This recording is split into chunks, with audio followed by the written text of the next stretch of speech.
Hi hello வணக்கம். இன்னைக்கு நம்ம எதை பத்தி பார்க்க போறோம் அப்படின்னு பாத்தீங்கன்னா, ஆமாங்க, பெட்ரோல் பங்க்ல ஏர் ஃபில் பண்ணதுனால நம்ம பணத்தையும் உயிரையும் இழக்க அதிக வாய்ப்பு இருக்குங்க. வாங்க எப்படின்னு வீடியோக்குள்ள போய் பார்ப்போம். இப்போ நம்ம எல்லாருமே பெட்ரோல் பம்ப்ல தாங்க ஏர் ஃபில் பண்ணி பழகிட்டோம். பெட்ரோல் பம்ப்ல ஏர் ஃபில் பண்ணதுனால என்னடா பிரச்சனை அப்படின்னு கேக்குறீங்களா? பெட்ரோல் பம்ப்ல ஏர் ஃபில் பண்ணதுனால எந்த பிரச்சனையும் இல்லைங்க. அங்க ஏர் ஃபில் பண்றவங்க கரெக்டா பண்ணாததுதான் பிரச்சனைங்க.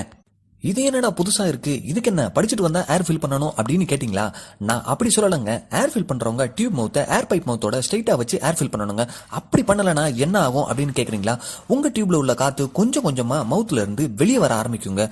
இதனால எப்படிப்பா என் பணத்துக்கும் உயிருக்கும் ஆபத்து வரும் அப்படின்னு கேக்குறீங்களா? கண்டிப்பா வாய்ப்புகள் அதிகங்க. வாங்க எப்படின்னு பார்க்கலாம். ஃபர்ஸ்ட் நம்ம உயிருக்கு வர ஆபத்தை பத்தி பார்ப்போம். கொஞ்சம் கொஞ்சமா இறங்குற காத்து நீங்க ஒரு பள்ளத்துல விடும்போது வெயிட் தாங்காம மொத்தமா இறங்கிடுங்க. இப்போ நீங்க 40 கிலோமீட்டர் வேகத்துல போயிட்டு இருக்கும்போது இடையில ஒரு பள்ளம் வந்துச்சுன்னா என்ன ஆகும்னு யோசிச்சு பாத்தீங்களா? ஆமாங்க, அந்த பள்ளத்துல டயர் அப்படியே உட்காந்துருங்க. இதனால நீங்க வண்டியில இருந்து கீழே விடுறதுக்கு நிறைய வாய்ப்பு இருக்குங்க.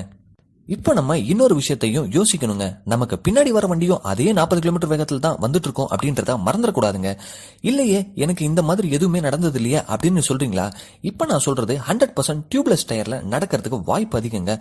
அப்ப என்னோட வண்டி டியூப் டயர் தான் அப்படின்னு நீங்க பெருமிச்சு விடுறது எனக்கு கேக்குதுங்க. எந்த டயரா இருந்தாலும் மவுத் மூலமா காத்து கொஞ்சம் கொஞ்சமா வெளியே போயிட்டே தாங்க இருக்கும். சிலருக்கு நான் மேல சொன்ன 2 பிரச்சனையும் நடந்திருக்காதுங்க. ஆனா வேற ஒரு பிரச்சனை நடந்துட்டு இருக்குங்க. நார்மலா நம்ம அடிக்கிற காத்து 10ல இருந்து 15 நாள் வரைக்கும் தாங்குங்க. ஆனா உங்க வண்டியில ஒரு வாரம் தாங்குறதே பெரிய விஷயமா இருக்குங்க. இதுக்கு காரணமும் நான் மேல சொன்ன அதே விஷயம் தாங்க. அடுத்து நம்ம பணத்தை எப்படி இழக்கிறோம் அப்படின்னு பார்க்கலாம் வாங்க. நான் மேல சொன்ன மாதிரி டியூப் மவுத்தை ஏர் பைப் மவுத்தோட ஸ்ட்ரைட்டா வச்சு ஏர் ஃபில் பண்ணலனா காத்து கொஞ்சம் கொஞ்சமா மவுத்ல இருந்து வெளியே போயிட்டே இருக்கும் அப்படின்னு பார்த்தோம்.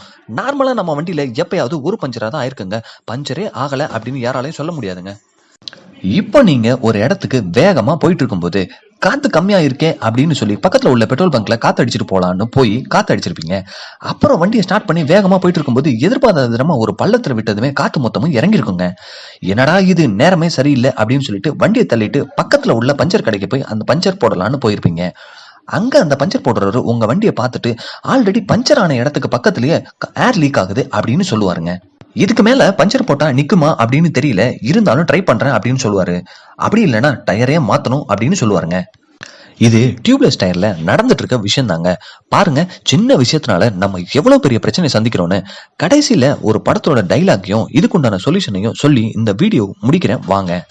வடசென்னை படத்துல டைரக்டர் அமீர் போலீஸ் கிட்ட சின்ன ஆங்கர் தான் அவ்வளவு பெரிய கப்பலையே நிறுத்துது அப்படின்னு சொல்லுவாருங்க. அதே மாதிரி தாங்க டயர்ல உள்ள காத்து மொத்தத்தையும் மவுத்ல உள்ள நிப்பு தாங்க நிறுத்துது.